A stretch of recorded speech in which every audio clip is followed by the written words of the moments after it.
Si vous suivez cette chaîne ou que vous êtes tombé sur cette vidéo, c'est que vous vous intéressez à l'approche systémique. Et ce que je vais faire aujourd'hui, c'est vous donner mes conseils de lecture pour l'été ou pour le reste de l'année, dépendamment de votre rythme et de vos envies. Alors dans cette vidéo, je vais vous donner 9 conseils de lecture que je vais répartir dans 3 catégories bien distinctes. Dans la première catégorie, vous aurez 3 ouvrages que j'ai utilisés durant toute cette année pour faire les vidéos de la chaîne. Donc en fait, si vous suivez déjà un petit peu le contenu, vous allez retrouver des concepts qui vont probablement vous parler. Ensuite, dans une deuxième catégorie, je vous donnerai des ouvrages que j'ai déjà lus, que j'ai appréciés, mais que je n'ai pas encore utilisés pour les vidéos, ce qui ne saurait tarder par ailleurs. Et enfin, dans une troisième grande catégorie, je vous donnerai les ouvrages que je compte personnellement lire durant cet été. N'hésitez pas également dans les commentaires de la vidéo à faire vos propres suggestions pour les membres de la communauté. Et je vous rappelle que vous trouverez dans la barre de description des liens cliquables vers tous les ouvrages dont je vais vous parler dans cette vidéo.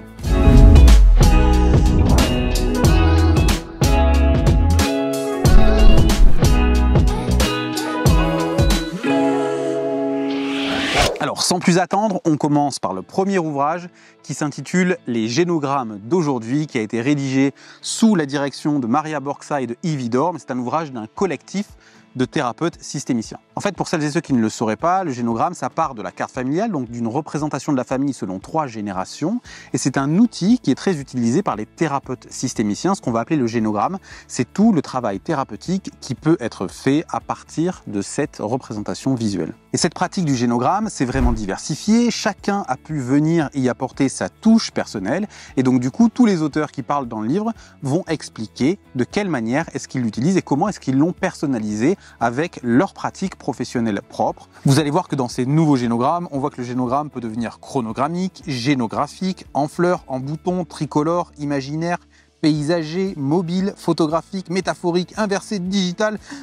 Vous voyez toutes sortes de génogrammes différents qui sont très bien expliqués dans le livre. Ensuite, le second ouvrage que je vous conseille, c'est « Loyauté qui nous libère ». C'est un ouvrage que j'ai utilisé dernièrement pour faire des vidéos que vous allez retrouver sur la chaîne, dans lequel il y a des concepts que je trouve particulièrement intéressants, comme celui des loyautés invisibles, de la légitimité destructive, et également de toute la question du don et de la dette. Et enfin, le troisième ouvrage que j'ai utilisé, surtout dans les premières vidéos que j'avais faites sur la chaîne, c'est un ouvrage du docteur Reynaldo Peron, et qui s'appelle « Violence et abus sexuels dans la famille ». C'est dans cet ouvrage que vous allez retrouver le concept de l'échelle de l'agressivité, qui est un des tout premiers concepts que j'avais abordé dans les vidéos de cette chaîne. C'est notamment dans cet ouvrage que sont distinguées les notions d'agressivité, d'agression et de violence.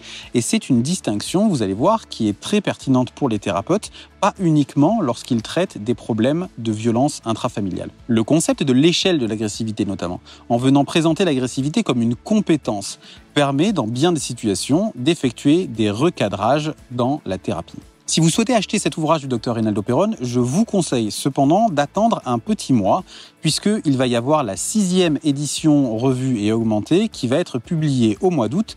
Je vous ai mis un lien dans la description de la vidéo pour la précommande de l'ouvrage si jamais ça vous intéresse. Vous allez retrouver notamment une nouvelle préface de Carlos Slutsky, des articulations nouvelles avec cette échelle de l'agressivité et une actualisation un petit peu plus contemporaine. Ensuite, on passe à la deuxième partie de la vidéo, ces ouvrages que j'ai lus, que j'ai aimé, mais dont je n'ai pas forcément parlé cette année dans les vidéos de la chaîne. Peut-être que ça viendra très bientôt. Le premier ouvrage de cette série, c'est Le langage du changement de Paul Václavic. Donc là, quand on conseille un ouvrage de Václavic, en général, on ne peut pas se tromper. C'est la base, c'est évidemment un grand classique. Et celui-ci, je l'ai trouvé particulièrement intéressant parce qu'il est développé la manière dont on peut repérer la communication, le style de communication des clients qui viennent consulter en thérapie. Et il donne des informations qui permettent de repérer un petit peu le style de communication des personnes pour pouvoir adapter notre langage pour au final augmenter la perméabilité des personnes aux informations qu'on va pouvoir leur donner. Donc en fait, tout simplement, ça veut dire que l'information qu'on va donner va être délivrée de telle manière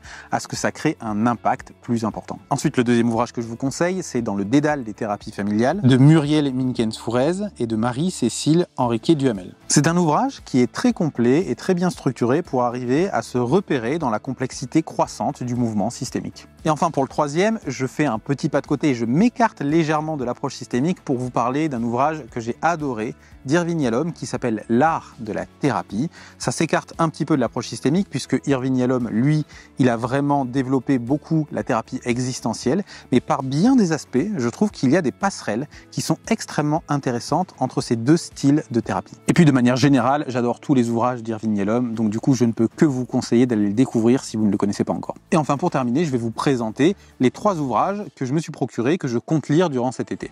Le premier de ces ouvrages, c'est un ouvrage de Carlos Slutsky qui s'appelle La présence de l'absent. Alors pourquoi cet ouvrage? D'abord parce que le thème de la mort m'intéresse beaucoup. Ça ne m'étonnerait pas que vous ayez des vidéos très prochainement sur ce sujet-là, donc dites-moi si jamais ça peut vous intéresser également. Et ensuite parce que Carlos Slutsky est un thérapeute que j'estime beaucoup et que j'ai pu avoir la chance de voir lors de colloques, et à chaque fois j'ai trouvé ses interventions très pertinentes. Un autre ouvrage que je compte lire pendant l'été, qui est également un thème qui m'intéresse beaucoup, c'est l'ouvrage Ce qui nous relie, thérapie stratégique et physique quantique, qui est un ouvrage de Danny Gerbinet. Alors là, j'ai vraiment hâte de voir de quelle manière est-ce que l'auteur va venir entremêler ces deux approches différentes pour pouvoir les tisser ensemble à l'intérieur de son livre. Et pour terminer, j'avais envie cet été de m'intéresser également à l'approche narrative. Et donc du coup, je vais lire l'ouvrage Pratique de la thérapie narrative, comprendre et appliquer de Serge Maury. J'avais déjà lu il y a quelques années Les moyens narratifs au service de la thérapie de Michael White et de David Epson. Ça, c'est vraiment la base à mon avis. Et je compte bien, à travers cet ouvrage de Serge Maury,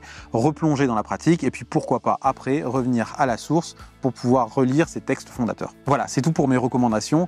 En ce qui me concerne, je vais prendre une petite pause pendant l'été de 4 semaines. Si ce n'est pas déjà fait, vous pouvez vous abonner à la chaîne et activer la petite clochette des notifications, ce qui va être très important pour pouvoir être au courant de mon retour et de la parution du nouveau contenu sur la chaîne à la fin du mois d'août. En attendant, je continuerai à vous proposer du contenu sur les réseaux sociaux et notamment sur Instagram, donc n'hésitez pas à venir me suivre si jamais ça vous intéresse. Je vous remercie encore du fond du cœur pour votre soutien. Moi, je vais essayer de vraiment profiter de ce mois de vacances pour pouvoir revenir à la rentrée avec encore plus d'énergie. J'ai vraiment hâte de vous retrouver. Je vous souhaite de passer un excellent été et en attendant, prenez bien soin de vous.